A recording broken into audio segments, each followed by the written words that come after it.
Hello, in this Python video we are going to look at implementing a label widget. So to do it, it's really simple. You just need two things. One is a string that you'll be putting in the label, and the other thing is, well, just the label widget. So first of all, get the string variable. So string var equals string var.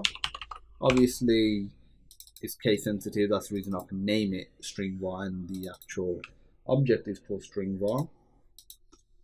And LBL will be our label. We'll do label.